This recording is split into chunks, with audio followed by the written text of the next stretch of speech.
Kokomo जो आप bye करते हैं तो सब यही कंप्लेन करते हैं ना कि कोकोमो में दे ओनली 3 पीसेस, के पहले 5-6 होते थे, फिर 3 हो गए, कभी 2 भी होते हैं, आई डोंट नो।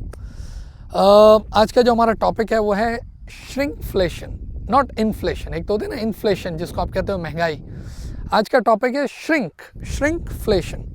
कंपनीज क्या करती हैं, देखिए जब इन्फ्लेशन होती है तो obviously the price go up, जब प्राइस ऊपर जाएगी तो उनकी जो कॉस्ट है वो भी ऊपर जाएगी एंड अल्टीमेटली वो पास ऑन होगा कंज्यूमर को, तो रिटेल प्राइस भी ऊपर जाएगी। लेकिन कंपनीज क्या चाहती हैं, they don't want to increase the price, क्योंकि उनको पता है अल्टीमेटली डिमांड गिरेगी, लोग शोर मचाएंगे, ये सारी चीज़ें। तो बोलते हैं कि we are not gonna change the price, price will remain same. What they do is they shrink the product. अच्छा, सर्विस को भी करते हैं, मैं आपको कुछ एग्जांपल देता हूँ। सर्विस को भी कर देते हैं, इसको कहते हैं यानी they are actually hiding something. क्या हाइड कर रहे हैं कस्टमर से कि भाई देखो प्राइस तो वही है लेकिन प्रोडक्ट अंदर कम कर देते हैं। जैसे बेस्ट एग्जांपल वो जो टिश्यू पेपर रोल होता है, तो उसमें जो शीट्स होती हैं वो कम कर दी जाए, तो क्या होगा भाई, same price but this time price, वो चीज़ आपकी जो प्रोडक्ट है वो कम हो गई। इसी तरह सीरियल्स जो हैं उसमें ये होता है, कैंडीज़ में ये काम होता है कि जो बड़ी कैंडीज़ है वो थोड़ी छोटी हो जाती है। पेप्सी की बड़ी अच्छी एग्जांपल है। अच्छा, यहाँ यूएस में तो इस वक्त श्रिंकफ्लेशन टॉप है, यानी इन्फ्लेशन भी है और श्रिंकफ्लेशन भी चल रही है। पेप्सी की बड़ी अच्छी एग्जांपल है, वो है पेप्सी की एक प्रोडक्ट है गेटोरेट। तो गेटोरेट जो आया करती थी $1.5 की 32 आउंस, वो अब आती है सेम प्राइस $1.5 से ना। देखिए भाई हमने प्राइस नहीं बढ़ाई, but now it reduce to 28 ounce, तो इतना कम कर दिया आप अगर आप उसको परसेंटेज वाइज देखें। अच्छा, ये चीज़ जो है वो सर्विस सेक्टर में भी होती है। फॉर एग्जांपल आप रेस्टोरेंट्स में देखें तो उसमें भी कुछ इंग्रेडिएंट्स माइनस प्लस कर देते हैं, या अगर स्टेक है तो उसका साइज़ थोड़ा छोटा कर देंगे, price will remain same, shrink कर दिया उसको। अच्छा, यहाँ पर क्वालिटी पे ज़्यादा खेल नहीं सकते, वरना हम ये बोलते हैं ना कि यार क्वालिटी को कम कर दें। क्वालिटी पे कॉम्प्रोमाइज़ करेंगे तो अल्टीमेटली ब्रांड इमेज वो डिस्टर्ब हो जाएगा।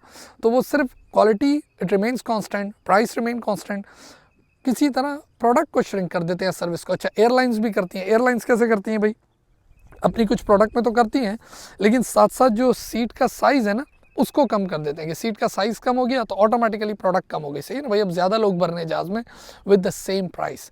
अच्छा, ये कॉन्सेप्ट है श्रिंकफ्लेशन। अच्छा, अब इससे बचना कैसे, यानी हाउ टू मैनेज इट, बचना क्या है वो तो कंट्रोल में ही नहीं है, लेकिन कैसे, यानी जैसे मैंने कहा ना कि the companies are actually hiding, तो आपको ये अवेयरनेस कैसे आनी चाहिए कि this product is actually shrinked and how to become a smart customer.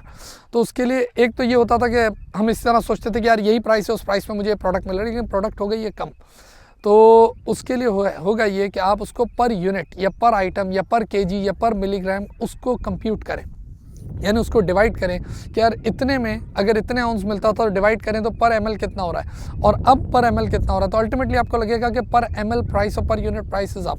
तो ये देख के भी डिसीजन लिए जा सकते हैं। इसी तरह कुछ होते हैं जो जेनरिक ब्रांड्स होते हैं, जो अपने स्टोर्स के अपने ब्रांड होते हैं, जैसे वॉलमार्ट के, टारगेट के, कॉस्को के, उन ब्रांड्स को भी देखा जा सकता है rather than going towards premium brands, क्योंकि वो तो ज़ाहिर श्रिंक करेंगे, उनकी अपनी कॉस्ट और ओवरहेड कॉस्ट ज़्यादा है, तो उन ब्रांड्स की तरफ भी जाया जा सकता है। यानी अपने अल्टीमेट डिसीजन है ना पर एमएल का लेना है।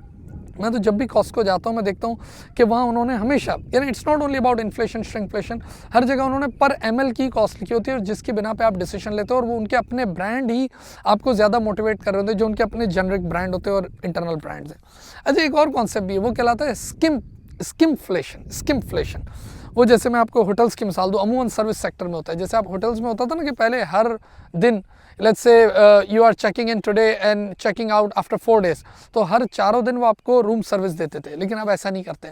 कुछ होटल्स ने ये कर दिया कि भाई जब आप चेक इन करोगे that time you will have a clean everything clean, और फिर जब आप 3 दिन बाद 2 दिन बाद चेकआउट करोगे तो तब वो क्लीनिंग करेंगे और सर्विस देंगे। इसको कहते हैं स्किमफ्लेशन, सही है ना।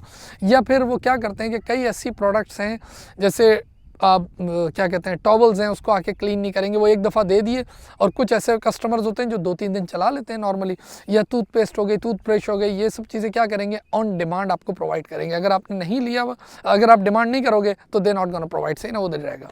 तो ये कॉन्सेप्ट स्किमफ्लेशन का, लेकिन ज़ाहिर इन सब चीज़ों के पीछे एक ही चीज़ है, वो है इन्फ्लेशन। बस दैट्स इट। अपना ख्याल रखें and you have a good afternoon now, thank you.